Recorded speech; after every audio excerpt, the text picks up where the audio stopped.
So our first project is hand coloring footage, and this is not too dissimilar from whenever I would learn Adobe Photoshop way back in the day, 2 decades ago, or, new students learning how to operate some sort of editing software. You start with something that's really basic, and then you're just going to add or repair something on it. So hand coloring footage is a great way that we can learn both the effects and the tracks of Procreate Dreams without having to go into the long spiel of here's where all the controls are. Inspiration for this project started with these white wedding dresses and an all-white studio, meaning that we already had an outfit, we already had a place. I was definitely inspired by the hand-tinted vintage photographic look, which has always been really popular, well over 100 years, and the modern recoloring of antique footage, Peter Jackson's They Shall Not Grow Old being a stellar example of adding a new dimension to old footage. There also was a music video by an artist named Gautier that involved sort of this white environment and painting being added. And while that was very much live and in person, I do like that idea. I do like that effect of having this discolored world become more vibrant by addition of artificial color. So step one, of course, is gathering the footage. And for us to shoot what we needed to shoot for this project, it was a little less than an hour. We had a studio space that was pretty much white all the way around. We had some great daylight to work with. It had white props, white steps. So I got a variety of footage. I shot it both vertically and horizontally because at the time I wasn't really clear on how I was going to do this. Ultimately, it's going to be a vertical video, but I was okay getting a little bit of A, a little bit of B. I had a selfie stick tripod that allowed me to rotate my iPhone very quickly, which is what I filmed all of this on. I also used the cinematic effect on my iPhone, which is simply something that helps stabilize video, face track, and it blurs the background a little bit. It looks a little bit nicer unless you've got a lot of movement present, in which case that background blurring is like very, very obvious. And while this is a class about Procreate Dreams, I do feel, because it's video oriented, that we should talk about, gathering correct footage. And for our purposes, anything that is conceptual, you really should do your best to have the environment, the styling, whatever you put in front of the camera, be it a model, an actor, objects, you want all of that orchestrated towards the same goal. So in the case of that documentary I mentioned, They Shall Not Grow Old, Peter Jackson didn't film the footage, but every bit of footage that goes into it is geared towards the same goal, showcasing the reality of World War I and what it was like for those particular soldiers. And because it also added voices and color, it just kind of brought them to life in a way that a lot of antique footage doesn't. But it had the same theme. So if you are going to go out and film a person on a street for your footage and you've got to deal with graffiti, pedestrians, cars in the background, whatever else, you're really making it more difficult to do something conceptual, something thematic, because in video, you just can't edit out the annoying bits in the background like you can a photo. Now, step 2, I've got to prepare my footage. And since we're working with iPads for Procreate Dreams, I'm going to take advantage of the simple editing tools that iOS has. So we can crop our footage, of course. We can also take the ones that I shot horizontally and apply the vertical template to that, and I can move the footage around that way. We can manipulate some of the perspective, which is where my lines aren't necessarily straight all the way across and they're not directional enough that I'm happy with them. The reason why I didn't have these perfectly composed shots that don't require this sort of perspective correction is essentially at the same time we were in the studio, I was shooting stills, and there's some issues with camera placement. So you go at a golden hour because it's a really great time to capture light. It's very flattering on people, but it also has the issues of shadows. So you're going to find that you're going to have to place your camera somewhere where your shadow or the camera shadow aren't present on your people, and that might mean you get things that you need to edit the perspective of after the fact. The black and white conversion is something I prefer to do with the iOS editor rather than Procreate Dreams because it has filtration, and what filtration does is it assigns different tonal levels to different colors. So our model Bradley has really heavy red lipstick, and if you simply go in Procreate Dreams and take the saturation all the way down, it might not make that red pop against her white makeup as much as having a filter in the iOS video editor might. So while you do have access to an HSB control in Procreate Dreams, which is hue, saturation, and brightness, I find that that's not the same or as effective for my purposes as using the iOS video editor filters. It's really just a preference. You absolutely can take color footage straight into Procreate Dreams and desaturate it and have that grayscaled image to work with. Now that we have our footage, we're gonna go ahead and open up Procreate Dreams. We have our little catalog to begin with. There is a plus icon in the upper right corner. We're going to tap that. As we scroll through our choices, we see that 4K social is an option, and we're going to go ahead and select empty. And now we see this stage and timeline. Stage being the top part, timeline being the bottom. This is where we're going to be for the remainder of this particular tutorial. There's a plus icon in the timeline area that allows you to bring in a track, photo, video, text, and files. And of course, we're gonna start with our video. Bring that in. Your video is going to fit in the defined seconds that you have on the timeline, and it'll go a little bit across. I'm gonna tell you right now that this earlier iteration of Procreate Dreams has some difficulty working with very large video clips. So I think for our purposes, we're gonna stick to like 5-second clips. We're just going to do our edits on one single video at a time. So each Procreate Dream project is only going to have one. We're not going to be editing a bunch of stuff together right now in this format because it eats up a lot of memory on your iPad, and the more video you throw in here, the more glitches you'll face, and that's going to be frustrating. You might crash the application. I hope that this is something that stabilizes in future iterations of Procreate Dreams, and I definitely don't want to talk you out of working this way because you're dealing with crashes. I'm just telling you that we should probably scale our expectations down to something that's a lot smaller. I am going to be working at a frame rate that's pretty high, which means that I've got to colorize every frame, and that's pretty time intensive. So the idea of having 10 seconds of Bradley playing piano and colorizing 10 seconds worth of that, if it's 24 frames a second, that's 240 frames that I need to color everything in. That's a bit much. And also, I think 5 seconds of her piano playing is going to get her point across as much as 10 seconds will. We do live in a world with a lot faster cuts, a lot quicker edits, and whether or not somebody stares at something 5 seconds or 10 seconds is a make or break thing when you're actually making videos. You do not want to bore your audience, and you do not want the effect to wear out and become boring, even if it's just a difference of 5 seconds worth of time. Also, when you're learning software, you want to have small projects that teach you things. You don't want to overwhelm yourself with some sort of like giant epic idea that is going to be blowing people's socks off right out of the water. You just want to learn the thing, so when the time comes and you have the great idea, you can blow people's socks off. All right, so we've got our video in, and we're going to adjust the time of our timeline. We hit where it says Dream, and this is where we get all the properties to our project, including the frames per second, how many seconds you got, the pixel dimensions. That's under the Properties tab. The other things involving the stage and the timeline and sharing preferences, we don't need to worry about that at the moment. The only thing we care about is the Properties tab.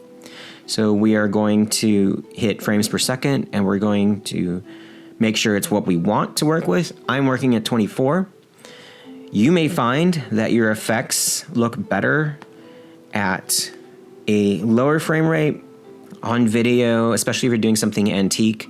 Sometimes I think like 18 or 19 or 20 frames feels a bit more early 20th century.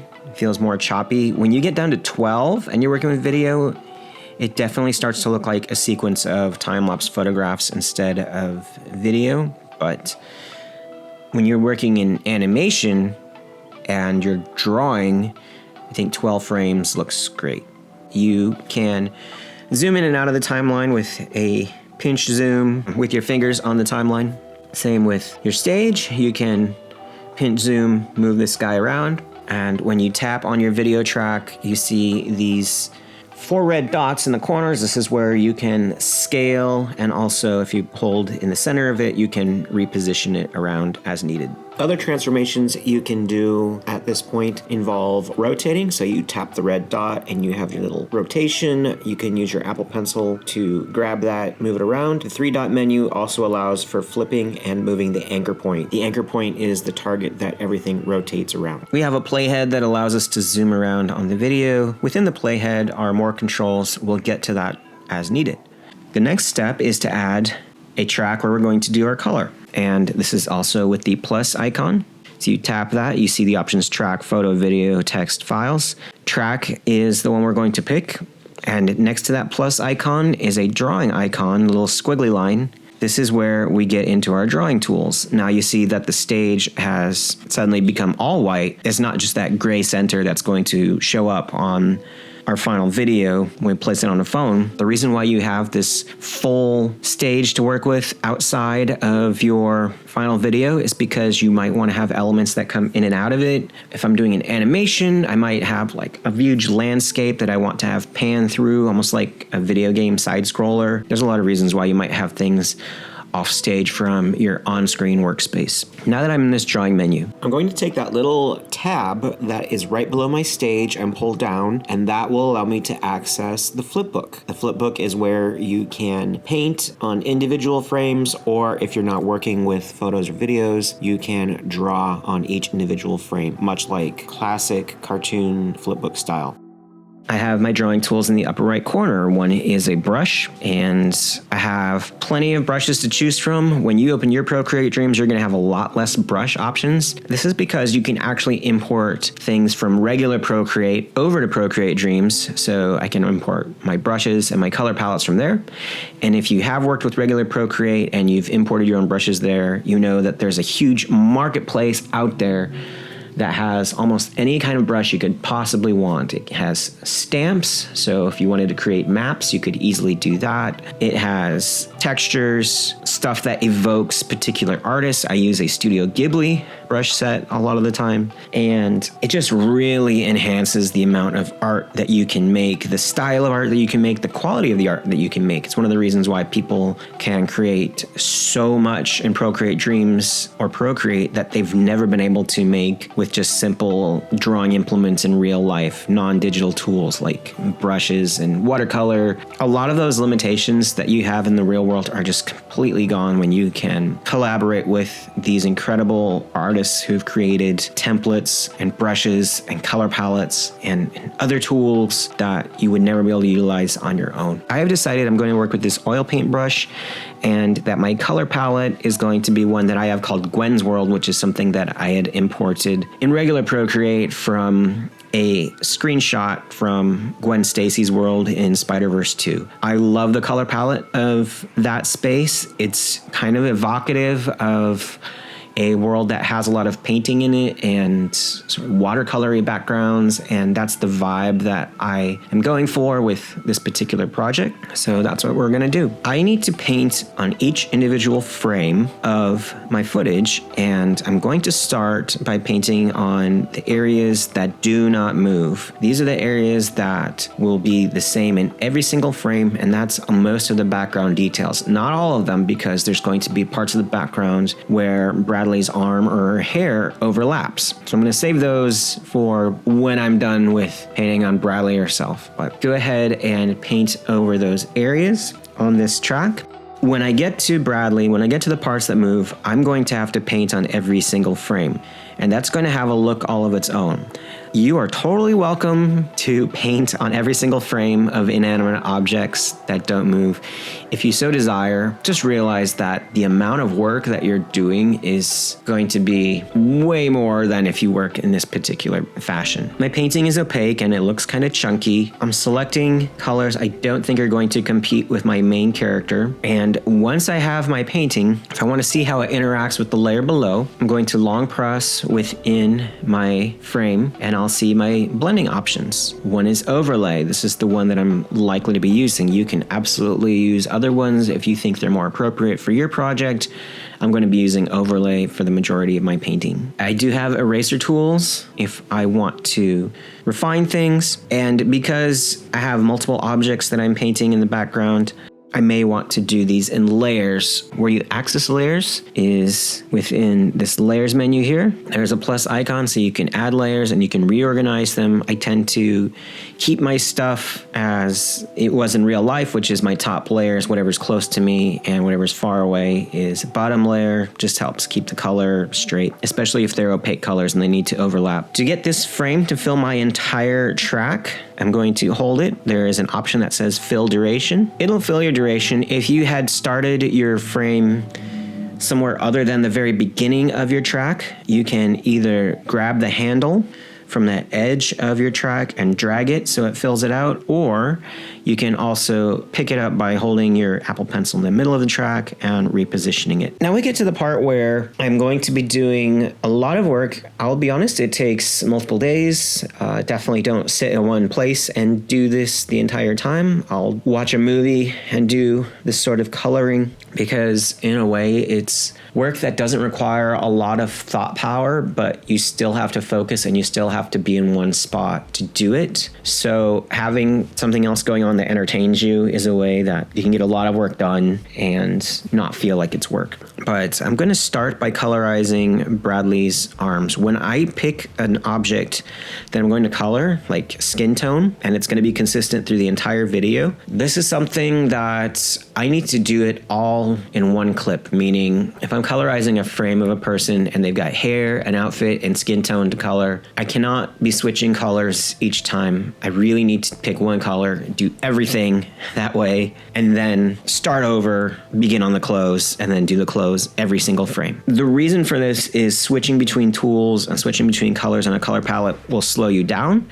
It'll also confuse you. And one thing you don't need when you're doing this is confusion. You just need to focus on one area, do it, move it around, see how it looks, work on the second area. If there are adjacent frames where nothing is moving, for example, if she were to hold her hands in the same spot, I could avoid recoloring the next frame. When you tap on a frame, it has a plus icon, which is to add a frame. When you hold on a frame, it has a menu, and one of the options is duplicate. So it is possible that you could colorize a frame, she's not moving in the next one, you could duplicate it. However, for my purposes, because every frame up to that point is colorized, it's going to have a little bit of shift in between each frame, and I want to keep that consistent all the way through the video. So even the parts where she doesn't move around a lot, I'm going to have a new colored frame just to stay consistent. Because we're going to be coloring frame by frame, we are going to make use of the flip book, and this is this little tab right underneath your stage. You drag it down, and now your stage has increased in size, and you have these little rectangles that are each frame, and you can advance them. You can see what the last one was up to. If this was animation where we had drawings and we needed to reference where something was and predict where it's going to be, you tap the time code on the lower left and you see something that refers to onion skin. Because we're colorizing footage and we don't need to worry about where things were previously or where they're going, we don't really need to have onion skin here. In fact, it's kind of confusing when I get deep into this and I see where my coloring was the last frame, and I don't need to know that because I'm just referencing where her arms are as I'm colorizing her skin. To get out of the flipbook, you hit done in the upper right corner. That takes you back. At a certain point, you might ask yourself, do you need to set each frame to have that blending mode? And the answer is no. You can group frames, meaning you're going to put them all together as one file instead of these little disparate ones. And the group icon is next to the drawing icon. It's the one that's got overlapping rectangles to it. So you tap that, and then you can draw this red lightning lasso around frames or other media that you put in there. If you end up putting music in, if we wanted to group the video and our coloring, you could do that. There is a limit to how many subgroups you have, but we're not going to worry about that right now because we're not working that complex. That becomes an issue when we're doing our composite lesson, but not for this project. Once you have these selected, you long hold within one of your elements of your group and you have the option to group them. That's what you do. Now I can set that entire group to have my blending mode, and it will affect whatever the track is directly below it. Being that I've grouped this and I still have a lot more framework to do, definitely after where I've made this group, but also before, because I did not start my coloring process on the very beginning of the video, I'll do this work and then I'll ultimately group all of those together too. What happens when you group items is that it bounces it all to a new track and you end up with these empty tracks. I would encourage you to do a little cleanup as you're going and delete these tracks by long holding on them, because what's going to end up happening is you're going to have just something that's overly complicated and full of empty stuff that you don't need. And if it's going to be a layer affecting something below it, but you have 3 empty tracks in between, that might mess it up as well. If you enjoyed this tutorial, check out my full Procreate Dreams courses in the links below. Best of luck in your own creative endeavors.